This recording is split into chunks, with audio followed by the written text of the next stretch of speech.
Welcome to the night edition of Mike's It At First. It is Tuesday, October the 13th, 2020. Next Tuesday's show, I'll be 24. So until then, let's get this out the way right now. Our topics are presented by mybookie.ag. Go to mybookie.ag, enter promo code 12ONSports, promo code 12OZSports for a first deposit bonus up to $1,000. Our topics are Browns' potential after beating my Colts, the future of the Falcons now that Dan Quinn has been fired and the team is 0-5, Dak's devastation, awful ankle injury, LeBron James and the Lakers, a new NFL mic rank, and I'll preview and predict Alabama versus Georgia. Let's get this show on the road. Start off with the Cleveland Browns. So, the Browns beat my Colts. We'll get the score correctly to make sure. 32-23 against a team that I thought was going to win the game in my Colts, but against the team that supposedly had a really good defense. Phillip Rivers was the one part of this game that I felt like the Browns had an advantage. As inconsistent as Baker Mayfield has been, I'm not a fan of Phillip Rivers, never have been, never will be. But this was the prime game for Phillip Rivers to step up against the Browns defense, which can be good, but is not that good. So, the Browns did beat us pretty good. Odell Beckham Jr. is being used very well. Kevin Stefanski has had a really nice first year with Odell. Compared to the Jets, who just had to release Le'Veon Bell when they should have fired Adam Gase first. Just saying. But Odell is being used well.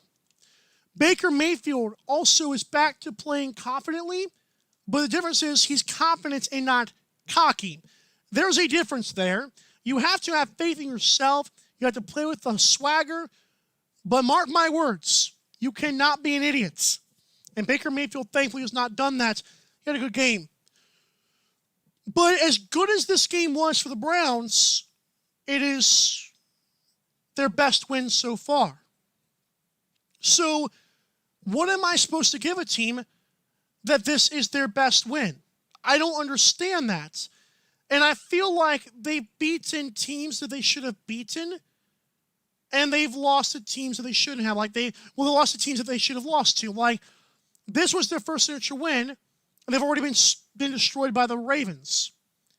As a Colts fan, I understand how good we are, but I said Cleveland would make the playoffs. So this was not a surprising loss to me. It was surprising because Phillip Rivers was so bad.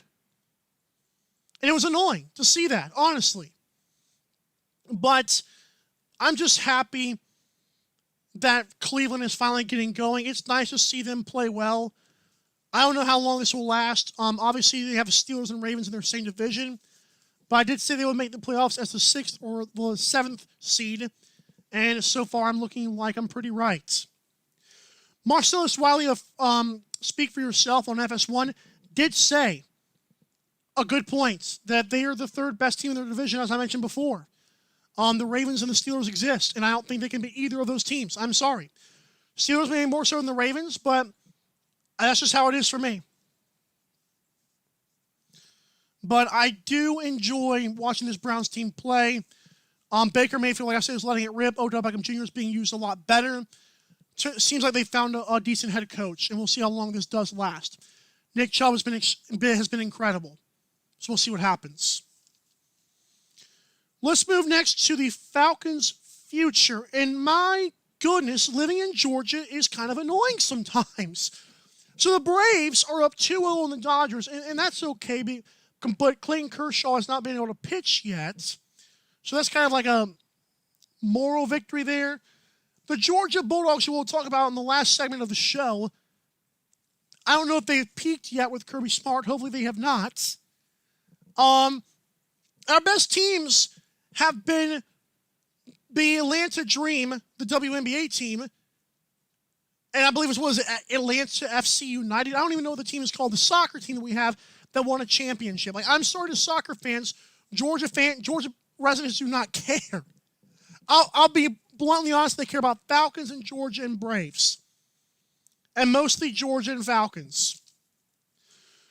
So the Falcons' future, this is the third time I've said this on this show. I feel sorry for Matt Ryan, dude. I really do. I don't know how else to say this. This dude did not have the greatest game when they played the Panthers. But at some point, you would like a new face at quarterback. But then again, at another point, it's like, what is Matt Ryan supposed to do? Did you know the two most sacked quarterbacks? You want to know who the two most sacked quarterbacks are since last year began? It's tied between Daniel Jones and Matt Ryan. So in other words, the Falcons are so bad at offensive line, they're as good as the Giants. That's a crazy stat to me. Correct me if that stat is wrong. But I read Matt Ryan is the only quarterback that has been sacked more times since the start of last season than Daniel Jones. That just blew my mind. So it's a good thing that the GM, Thomas Dimitroff, got fired too. What is Matt Ryan supposed to do? He's not a mobile quarterback. Julio Jones is allergic to anything past the opponent's 20-yard line. And they thought that signing Todd Gurley was going to save the day. And I have a news flash, it's not going to. This was pathetic. I get that Teddy Bridgewater had the Falcons' number. You know, he was 3-1, and now he's 4-1 against the Falcons in his career. The first 4 games were with the Vikings. Panthers were not supposed to be good. Now, credit to Matt Rule. Credit to Mike Davis, who has stepped up nicely for Christian McCaffrey. But make no mistake, Falcons were supposed to win this game. Falcons preseason should have won this game. And they did not. And that is pathetic. Dan Quinn had obviously could not inspire a squirrel to run away from him anymore. They have not bought into Dan Quinn. But Thomas Dimitroff put together a garbage roster. And everybody wanted to say fire Dan Quinn, but no. I believe that one of the main culprits had to have been Thomas Dimitroff. I have 2 things that will fix the Falcons moving forward. Besides, of course, a new GM and a new head coach. 1, Trevor Lawrence. I've advocated for Matt Ryan on this show so many times. I believe Matt Ryan can still win a Super Bowl if he keeps on staying healthy. I will be shocked if Falcons finish with the worst record and they do not pick Trevor Lawrence, because they should. They should. Trevor Lawrence is that dude. He inspire a new confidence with the new uniforms that are in place in Atlanta.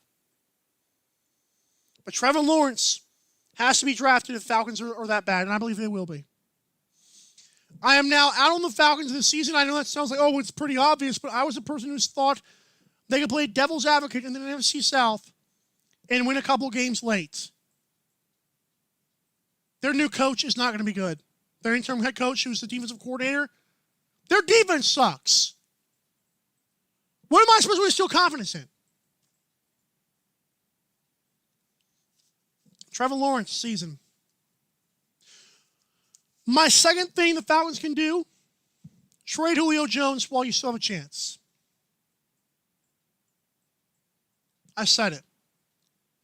The Falcons should trade Julio Jones for better pieces around the team while they still have a chance to trade him. They just signed a contract. I don't care. They're 0-5.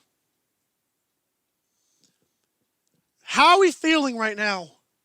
Do we really think Julio Jones, who can literally no longer score touchdowns, that is a serious fact, he does not score anymore. You have Calvin Ridley, who's an up-and-coming star.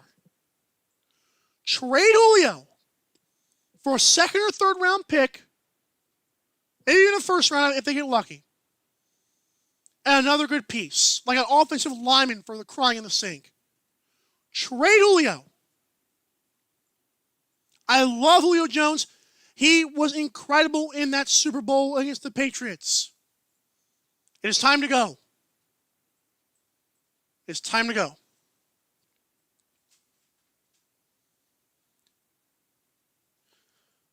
Dak Prescott suffered an awful ankle turn when the Giants got beat by the Cowboys. Andy Dalton came into the game and was not very good. Mike McCarthy, when Dak turned his ankle and Dak was on the ground saying, "Hey, come get me," he knew something was wrong. Mike McCarthy looked like he had just lost his wife or his mother. They did not want to go to Andy Dalton, and rightfully so. Although Dak was not playing well in this game. But Mike McCarthy looked absolutely devastated. He might as well have been crying along with Dak Prescott.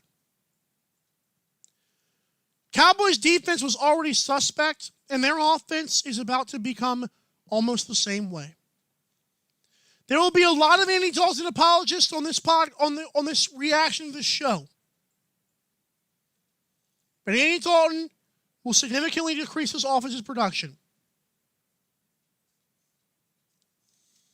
My only point now for Dak Prescott is kind of sad.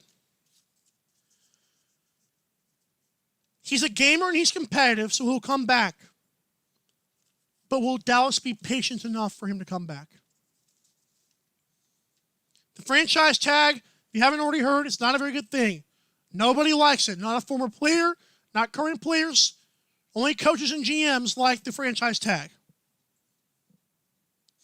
If a better quarterback becomes available to the Cowboys in terms of cap space or draft, will they pull a trigger on that quarterback and forget about Dak Prescott?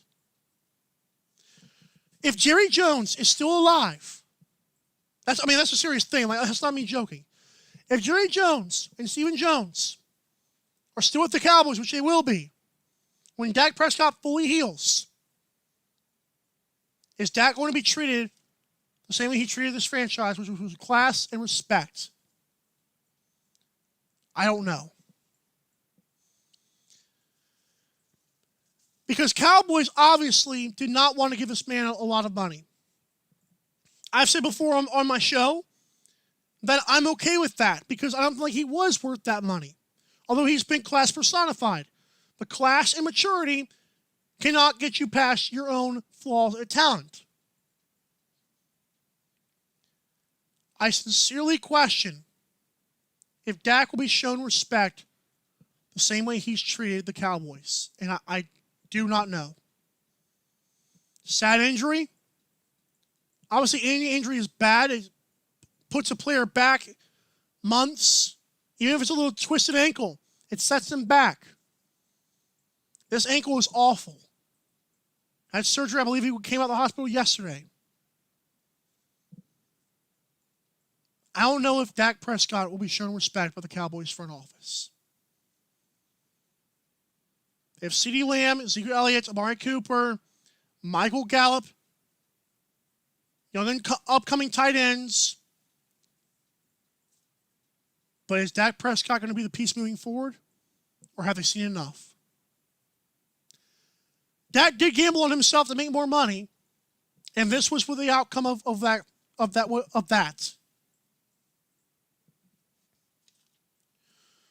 Before I take a commercial break, let's get to a little show recap so far.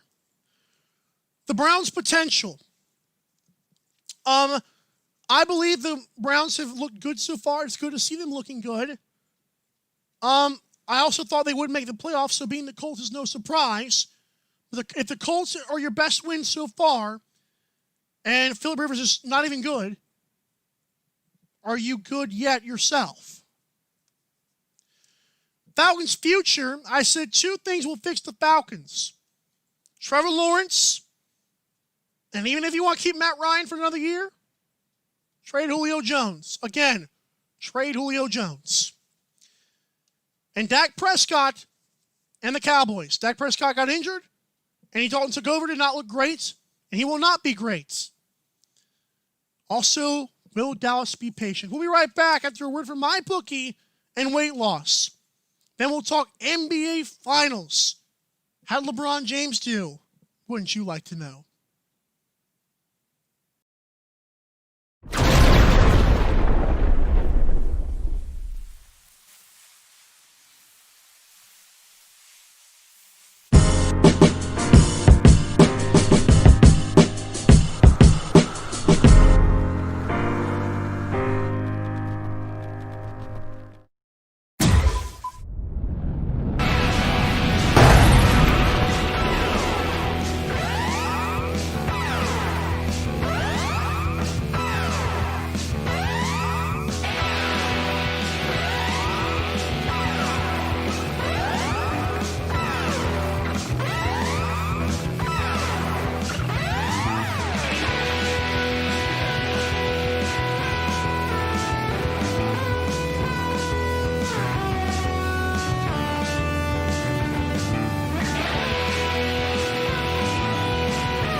Hope you guys are doing well. I know I am, and I know I'm very happy to finally give my take on the Los Angeles Lakers, who are your and our 2020 NBA champions.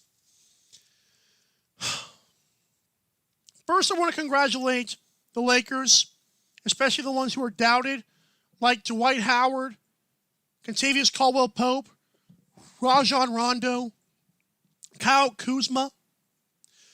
And two of those guys specifically, Dwight Howard, who I said before the season was going to be fine because of how well he did with Charlotte. This was not the resurrection of his career. It was the last year in Charlotte, but he showed up and played well this year in front of the spotlight. Also, Kyle Kuzma, who I mentioned earlier, is the next guy I want to talk about because Kyle Kuzma has been doubted. You know, Lonzo Ball and Brandon Ingram are gone. Why would they keep Kyle Kuzma? As bad as Kuzma has been sometimes, he fought, and he wasn't a big head. He didn't quit. See, I said on Twitter a few weeks ago, actually a few months ago now, that Lonzo Ball and Brandon Ingram just quit on their team sometimes. Like in the bubble, they quit sometimes. I don't like seeing that. If you're being blown out, are you still fighting? Or are you showing a championship spirit? Or are you laying on your back saying, punch me some more? Kyle Kuzma was not like that. Even when he was cooked by Michael Porter Jr. on a crossover for three, he kept fighting. And that was awesome to see. I want to also congratulate Frank Vogel, who, according to most, would have been fired before the All-Star break. And Rob Pelinka, the GM who threw together the roster after Kawhi left him stranded and looked like a pretty good roster as well. I also want to say the Miami Heat were a great opponent. Great opponents. This was not a cakewalk. This was not LeBron avoiding the best in the East or the best in the West. This was the Miami Heat who fought all year, who I'm a fan of, who I thought had come a year or two early. And they put on a show. They were a championship team that ran into LeBron James and Anthony Davis. Speaking of AD, Anthony Davis stepped up. How many times did we hear, well, he can score 40 and 20, but is he going to show up when it counts? Is he going to be tough? Listen, as much as I criticize him myself for not getting rebounds sometimes, he's a stretch five. He doesn't live in the paint, so rebounds are not his thing. He also was a guard in high school and had to grow up to be a center. So he is not naturally tough. But AD showed up. And when called upon, when LeBron James said, I trust you, AD was unstoppable. Also, It showed in the bubble that chemistry is better than talent. I'm talking to Boston. I'm talking to the Clippers. I'm talking to the Rockets. I'm talking to everybody. The Heat and the Lakers were the most well-together built teams. You could have your great players. You could have your Kawhis, your Giannis's, your Hardens, your Tatums, and your Jaylen Browns, your Kemba Walkers. But did they like each other? I said all playoffs long, chemistry was better than talent. And I was right. And now let's get to that boy LeBron James. The greatest basketball player of all time just cemented his status as the GOAT. I told you guys before this playoff started, LeBron James, who had more to lose, because all we heard about was the Clippers, and how LeBron James in this roster was terrible, and I had no coach, this, that, and the other. The fact is, the Lakers won because of LeBron James, who won his 4th MVP with his 3rd different team. Don't tell me he had to ride the boat. No, you told me, and LeBron fans everywhere, that LeBron James was set up to make movies, that he was set up to just ride AD, and he won the Finals MVP, not AD. He was 2 points away from becoming the first player in NBA history to lead the NBA playoffs in points, rebounds, and assists. AD happened to have 2 more points, and LeBron missed a late 3. When people like Stephen A. Smith go on their platform, or Skip Bayless go on their platform and tell people like us that there is nothing LeBron James can do to beat Michael Jordan, you have already lost the argument, and here's why. That is saying, if LeBron James, let's say he gets to 10 rings. I'm not saying that'll happen. I'm saying what they are saying, even if LeBron wins 10 more rings, or if he wins 5 more MVPs, or if he averages 100 points per game, they told us nothing can beat Michael Jordan. Because they do not care about context and they're afraid of LeBron James. LeBron James, nobody has been better for longer. As a Miami Heat fan, I was proud of the Heat, but I was thankful to have witnessed greatness once again with LeBron James. LeBron James is a monster. He is the greatest basketball player of all time. And the fact that people want to undermine what he has done is absolutely pathetic and absolutely unqualified to do so. By saying LeBron James can do nothing, you are saying it is completely unfair. You are saying that it is just over, that's not fair. Sports are meant to prove us wrong or prove us right. It is okay to say Michael Jordan is not better. It is okay to admit that Wilt Chamberlain was pretty good. It is okay to admit LeBron James is the greatest player we have ever seen. I've been on record personally saying that Zion Williamson, or let's say Steph Curry goes off and goes crazy again. I will be okay admitting if they are better if it is true. I will not be up here at 70 years old telling people there's nothing people can do to be better than LeBron James. That is why sports are sports. Because we watch so they can prove it to us. And he has proven time and time again he is the greatest player that has ever played in the NBA. Period. So when he seems now to want respect more as he gets older, I don't blame him. Well, Jordan had never begged for respect. You're right. It was given to him on a silver platter. His transgressions are glossed over like they never happened. LeBron James is nitpicked when he scored 40 points in the finals at year 17, a place that people thought he could not get to. He was scrutinized for not scoring 2 more. Are we kidding right now? This again cemented this man's legacy. Stop trying to undermine it. The Lakers won. Nobody else did. When we come back, top 10 NFL teams. The NFL Mic Rank is next on 12 Sports, Zingo TV, channel 761.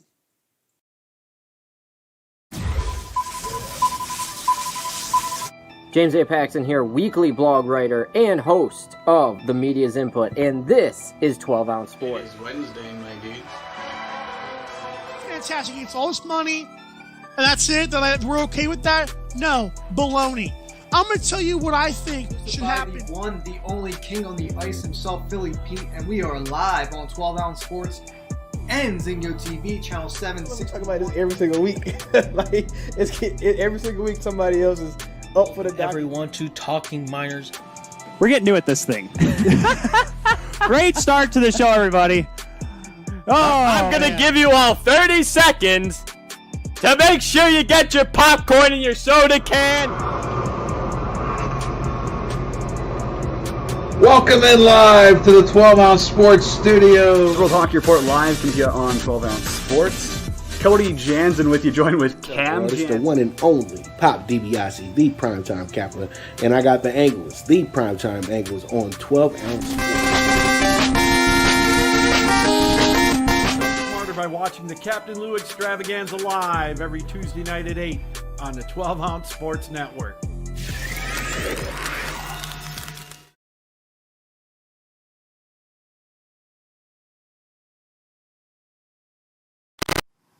For the marching exercise, you want to sit down in the center front of your chair, bring your feet shoulder width apart, and form a 90-degree angle with your knees.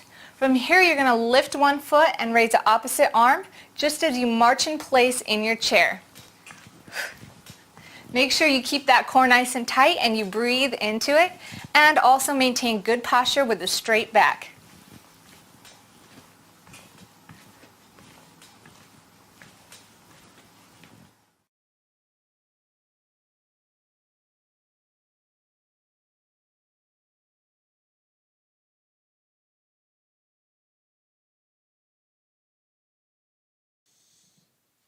All right, guys, the time has come for the NFL Mic Rank. But before we do that, I want to first give a shout out to Kings of the Jungle, which is a new show on 12 Ounce Sports. Those guys are really funny. Those guys and that girl are really funny.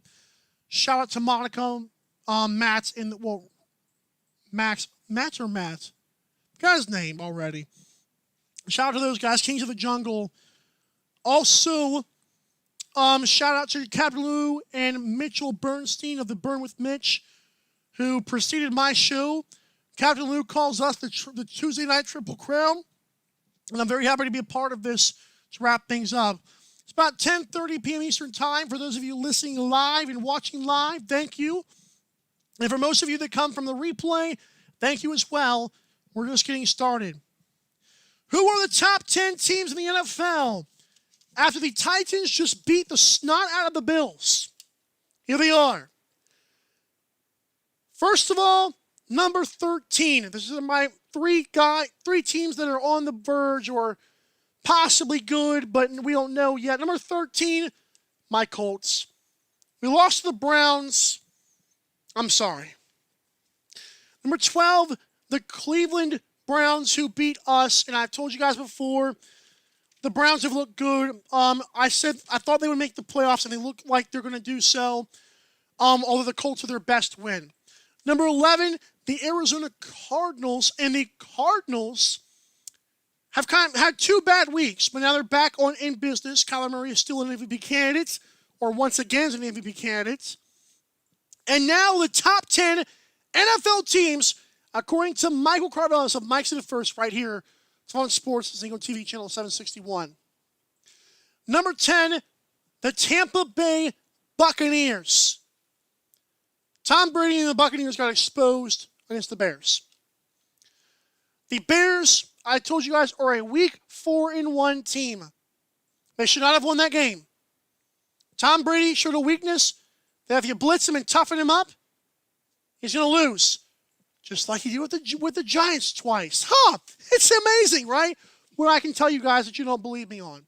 Number 9, the Chicago Bears, who won Thursday Night Football. I don't trust Nick Foles. Don't trust Matt Nagy. We'll see what happens. Number 8, the Buffalo Bills, who just got smacked on Tuesday Night Football. Josh Allen, again, wasn't the best. But Derrick Henry, Ryan Tannehill had their way. As for the Bills, Stephon Diggs has been an immediate impact on that team. And their defense has still been pretty good. Although they've blown leads late, I still like what I'm seeing from the Bills. Number 7, the Saints. Drew Brees and company did trail by 17. They fought back, and Drew Brees' arm looks pretty good. I've been reading a lot of stuff on Twitter that say, we want Jameis Winston. Oh, the guy threw 30 interceptions in the air. Whatever. Number 6, the Seattle... Oh, they have no Michael Thomas. Did I mention that? Number 6, the Seattle Seahawks, or should I say the Seattle Russell Wilsons. I cannot put this team in the top 5. I'm not saying Russell Wilson doesn't exist, but if Russell Wilson has a not-so-great game, which he has not shown yet, I don't know if I trust his team to win. They barely beat the Vikings, and they should have beat them by more. I'm sorry, that's the facts of this. Russell Wilson is on an electric level, but the minute that he collapses or doesn't play great, what are we going to see from this team? I'm not sure yet. Number 5, the team that just won tonight, the Tennessee Titans. Listen, Ryan Tannehill, really good with this team. Derrick Henry is a monster. He was a monster again tonight, scored 2 more touchdowns. They dropped 42 on the Bills. I mean, come on. Mike Vrabel, there are 3 teams in the AFC I think could possibly be amazing. I've got the Chiefs, the Steelers, and the Titans. One of those 3 teams is making it to the Super Bowl. Number 4, the Baltimore Ravens. The Ravens are above the Titans because the Ravens are still a great team. I still do not know if Lamar Jackson can bring a team back if they go down by 7 to a team like the Titans or the Chiefs. But he has been great so far, and you guys told me he wouldn't be, so here he is. Number 3, the Steelers. Steelers, I said it before the season, we're going to have a top 5 defense. And here they are. Who is Chase Claypool? You might want to look at him yourself. Juju Smith-Schuster is still playing well. Eric Ebron is showing up. Deontay Johnson is a stud. And Big Ben has not fallen off a cliff like people thought he would. James Conner. They had a guy named Ray Johnson, I think his name was, who rushed well. There you go. Number 2, the Chiefs. Why are the Chiefs still high, and why are the Raiders not on my list? As good as Derek Carr has been, as good as Josh Jacobs is, as good as Darren Waller is, as good as what the Raiders have built, this was a division game. Chargers almost beat this team. Like, division games kill the Chiefs every single year. I'm not surprised the Chiefs lost this game. They deserve to lose. But hey, Patrick Mahomes is a monster. Absolute monster. Clyde Edwards-Helaire is a good running back, like I told you he would be. Tyreek Hill, electric. With the number 1 team in the NFL, the Green Bay Packers. It's not close to me. The Green Bay Packers, Aaron Rodgers is literally telling people to shut up and watch me play. He is absolutely nuts. This dude is going bonkers. He is saying, what feud? And Aaron Jones is also going crazy. Devontae Adams has been hurt, but he playing well. Packers are the best team in the NFL. Again, number 1, the Packers. Number 2, the Chiefs. Number 3, Steelers. Number 4, Ravens. Number 5, Titans. Seahawks, Saints, Bills, Bears, Buccaneers. Round out the top 10.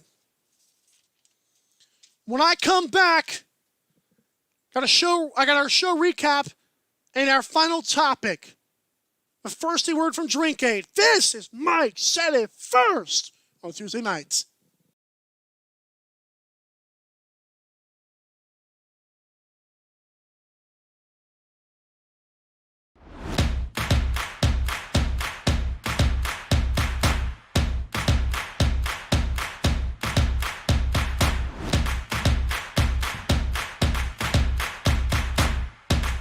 Drink Aid, ready for distribution worldwide.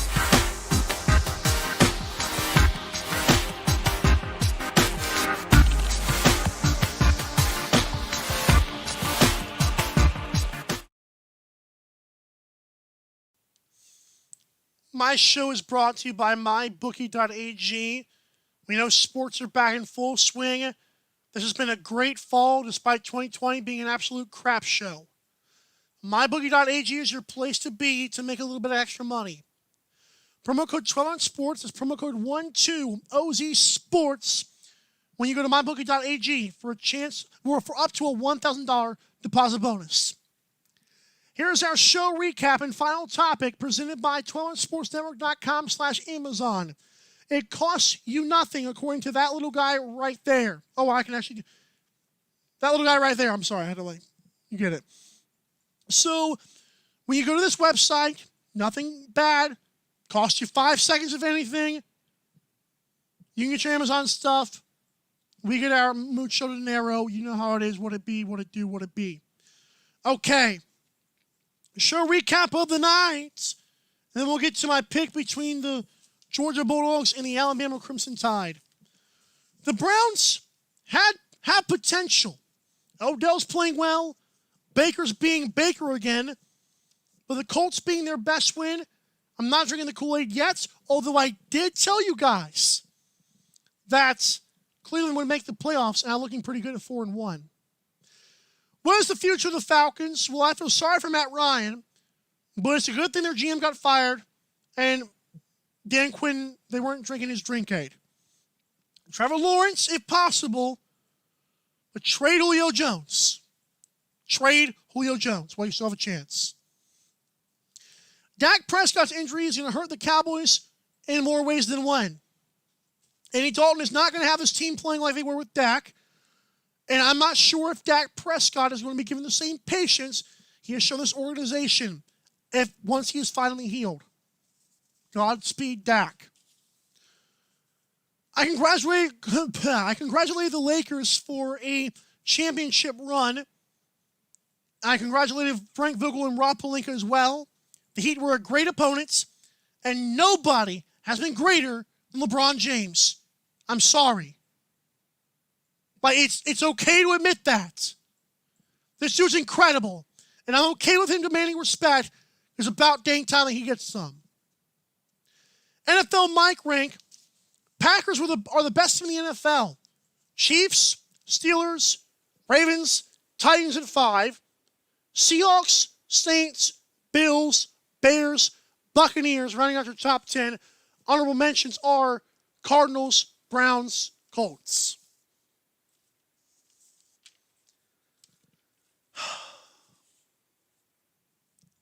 It's about that time, isn't it? Tuesday nights. Can't wait. This Saturday on CBS at 8 o'clock p.m. Eastern Time, the Alabama Crimson Tide with Coach Nick Saban will once again face off against Kirby Smart and the Georgia Bulldogs. The quarterback for Georgia has been impressive. Their defense has been lights out, especially in second halves of games. But Alabama has an incredible offense. If this game starts fast for Alabama, Alabama might run away with it 42-21. Najee Harris, however, will not go crazy against Georgia. He had 5 touchdowns against the Ole Miss Rebels. He had 200 yards against the Ole Miss Rebels. Here's the deal. I have picked Georgia a few times with Kirby Smart. They should have beat them. It wasn't for Tua Tagovailoa existing.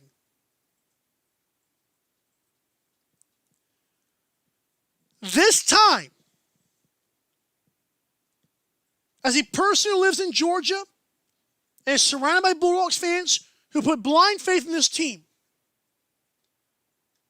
this time their faith is warranted. Georgia 24, Alabama 17. There you have it. I believe the Georgia Bulldogs are going to beat this team. They will stuff Najee Harris, and Georgia will reign supreme. How about a Tuesday night, Thursday night pick for week 6? This game will feature the Falcons. Oh, I lied. There's no Thursday night. You know, COVID-19 is a fool, by the way. I am so tired of seeing COVID-19, man. Like, it's so annoying that the Titans exist right now because they have not been great. They violated whatever they did, and now teams are being affected by it. Games are being rescheduled. You get it. We had a Tuesday night football game for the first time since 2010. It's whatever. Thanks so much for tuning in. Let's have a great night. Great rest of your week. See you Sunday morning for the week 6 picks. This has been Mike Said It First. Have a good one.